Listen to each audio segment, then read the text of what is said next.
আসসালামু আলাইকুম। স্বাগতম জানাচ্ছি বিবিসি নিউজ আন্তর্জাতিক সংবাদে। শুরুতেই সংবাদ শিরোনাম, এরপর বিস্তারিত। খামেনির শেষ বিদায় অনুষ্ঠানের মধ্যেই ইরানে হামলা চালিয়েছে যুক্তরাষ্ট্র। গাজায় ঘুমন্ত শিশুদের কামড়াচ্ছে ইঁদুর। আজ কারবালায় নেওয়া হবে খামেনির মরদেহ। লোহিত সাগরের তেল পাইপলাইন সম্প্রসারণ করছে সৌদি। দর্শক, এতক্ষণ শুনছিলেন সংবাদ শিরোনাম, এখন বিস্তারিত। আপনি যদি ইসরায়েলের ধ্বংস চান এবং মুসলিমদের পাশে থাকেন, তাহলে ভিডিওতে লাইক করে চ্যানেলটি অবশ্যই সাবস্ক্রাইব করে দিবেন এবং আপনার মূল্যবান মতামত অবশ্যই কমেন্টে লিখে জানিয়ে দিবেন। খামেনির শেষ বিদায় অনুষ্ঠানের মধ্যেই ইরানে হামলা চালিয়েছে যুক্তরাষ্ট্র। ইরানে আয়াতুল্লাহ আলী খামেনির শেষ বিদায় অনুষ্ঠানের চলছে, এরই মধ্যে হামলা চালিয়েছে যুক্তরাষ্ট্র। দেশটির কেশম দ্বীপে আবারও বিস্ফোরণের শব্দ শোনা যায়। এছাড়া হরমুজ প্রণালীর খার্গো দ্বীপেও বিস্ফোরণের ঘটনা ঘটেছে।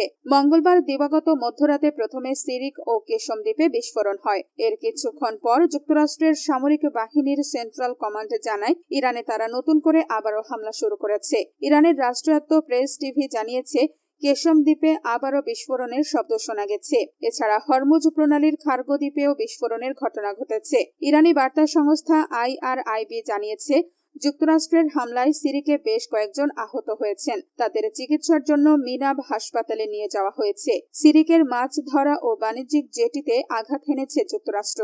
আপনি যদি ইসরায়েলের ধ্বংস চান এবং মুসলিমদের পাশে থাকেন, তাহলে ভিডিওতে লাইক করে চ্যানেলটি অবশ্যই সাবস্ক্রাইব করে দিবেন এবং আপনার মূল্যবান মতামত অবশ্যই কমেন্টে লিখে জানিয়ে দিবেন। গাজায় ঘুমন্ত শিশুদের কামড়াচ্ছে ইঁদুর। কাগজে কলমে যুদ্ধবিরতি চুক্তি সই হওয়ার পর কেটে গেছে দীর্ঘ 8টি মাস, কিন্তু গাজা উপত্যকার শান্তির বিন্দুমাত্র আভাস নেই। উল্টো সেখানে ইসরায়েলি হামলা ও চরম অমানবিক বাস্তু চুক্তির সংকট দিন দিন আরো তীব্র হচ্ছে।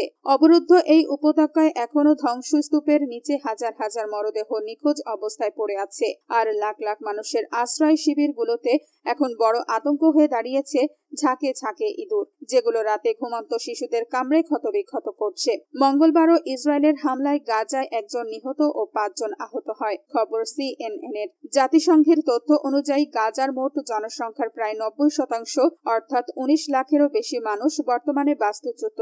দীর্ঘ 8 মাস ধরে তারা অপরিসর, বাতাস চলাচলের অযোগ্য স্থায়ী তাঁবুতে মানবেতর জীবনযাপন করছেন। পয়ঃনিষ্কাশন ব্যবস্থা পুরোপুরি ভেঙে পড়ায় এবং বর্জ্য অপসারণের যন্ত্রপাতি না থাকায় চারপাশ ময়লা ও পয়ঃবর্জ্যে পানিতে ভেসে যাচ্ছে।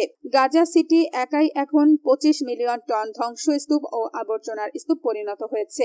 এই চরম অস্বাস্থ্যকর পরিবেশের কারণে গাজার প্রায় 80% আশ্রয় শিবিরে চর্মরোগ ও মারাত্মক সংক্রমণ ছড়িয়ে পড়েছে। একই সঙ্গে সেখানে মশা, মাছি, নেকড়ে ও ইঁদুরের উপদ্রব চরম আকার ধারণ করেছে। মেডিকেল এইড ফর প্যালেস্টাইনস GOC এর জরুরি বিভাগের প্রধান স্যালি সালেহ জানিয়েছেন, বড় বড় ইঁদুর এখন সরাসরি মানুষের ওপর, বিশেষ করে রাতে ঘুমন্ত শিশু, নবজাতক এবং প্রতিবন্ধী মানুষদের ওপর আক্রমণ করছে। অনেক বাবা মা তাদের সন্তানদের ইঁদুরের কামড়ে আহত হওয়ার কথা জানিয়েছেন। শুধু তাই নয়, এই ইঁদুরগুলো ত্রাণের চাল ডালের বস্তা কেটে খাবার নষ্ট করছে। দীর্ঘ 2 বছরের বোমা হামলা ও অবরোধের পর গত বছরের 11 অক্টোবর মার্কিন ও ইরানি মধ্যস্থতায় ইসরায়েল এবং হামাসের মধ্যে 2 পর্বের একটি চুক্তি সই হয়েছিল। শর্ত অনুযায়ী গাজা থেকে ইসরায়েলি সেনা প্রত্যাহার, হামাসের নিরস্ত্রীকরণ এবং একটি নতুন ফিলিস্তিনি টেকনোক্র্যাট কমিটি বা আন্তর্জাতিক বাহিনীর হাতে গাজার শাসনভার হস্তান্তরের কথা ছিল। কিন্তু 8 মাস পেরিয়ে গেলেও এর কোনোটি বাস্তবায়ন হয়নি। তথাকথিত এই যুদ্ধবিরতির মধ্যেও গাজায় মৃত্যুর মিছিল থামেনি। আপনি যদি ইসরায়েলের ধ্বংস চান এবং মুসলিমদের পাশে থাকেন, তাহলে ভিডিওতে লাইক করে চ্যানেলটি অবশ্যই সাবস্ক্রাইব করে দিবেন এবং আপনার মূল্যবান মতামত অবশ্যই কমেন্টে লিখে জানিয়ে দিবেন। আজ কারবালায় নেওয়া হবে খামেনির মরদেহ। ইরানের সাবেক সর্বোচ্চ ধর্মীয় নেতা আয়াতুল্লাহ আলী খামেনির মরদেহ মঙ্গলবার ইরাকে পৌঁছেছে।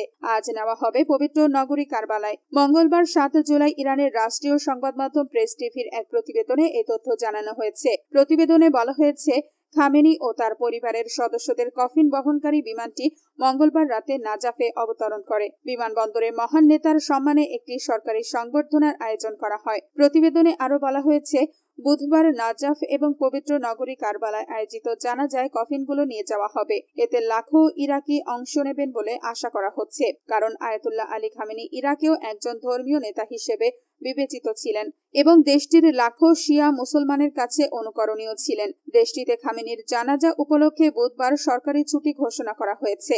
আপনি যদি ইসরায়েলের ধ্বংস চান এবং মুসলিমদের পাশে থাকেন তাহলে ভিডিওতে লাইক করে চ্যানেলটি অবশ্যই সাবস্ক্রাইব করে দিবেন এবং আপনার মূল্যবান মতামত অবশ্যই কমেন্টে লিখে জানিয়ে দিবেন।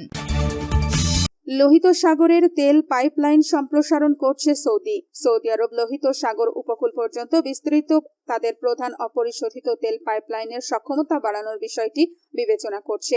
দুবাই ভিত্তিক গণমাধ্যম আল আরাবিয়া এক প্রতিবেদনে এই তথ্য নিশ্চিত করেছে। এই সম্প্রসারণ প্রকল্প বাস্তবায়িত হলে সৌদি আরব এবং সম্ভাব্যভাবে তার প্রতিবেশী দেশগুলো হরমুজ প্রণালী এড়িয়ে আরও বেশি পরিমাণে জ্বালানি তেল নিরাপদে পরিবহন করতে সক্ষম হবে। হালনাগাদ তথ্য অনুযায়ী ৮০-এর দশকের শুরুর দিকে নির্মিত এই পূর্ব পশ্চিম পাইপলাইনটি সাম্প্রতিক সময়ে অত্যন্ত গুরুত্বপূর্ণ হয়ে উঠেছে, বিশেষ করে গত ফেব্রুয়ারি মাসে ইরান যুদ্ধ শুরু হওয়ার পর এবং তার ফলে হরমুজ প্রণালীতে জাহাজ চলাচল বন্ধ হয়ে যাওয়ার প্রেক্ষিতে এই রুটের গুরুত্ব বহুগুণ বৃদ্ধি পেয়েছে। আপনি যদি ইসরায়েলের ধ্বংস চান এবং মুসলিমদের পাশে থাকেন তাহলে ভিডিওতে লাইক করে চ্যানেলটি অবশ্যই সাবস্ক্রাইব করে দিবেন এবং আপনার মূল্যবান মতামত অবশ্যই কমেন্টে লিখে জানিয়ে দিবেন।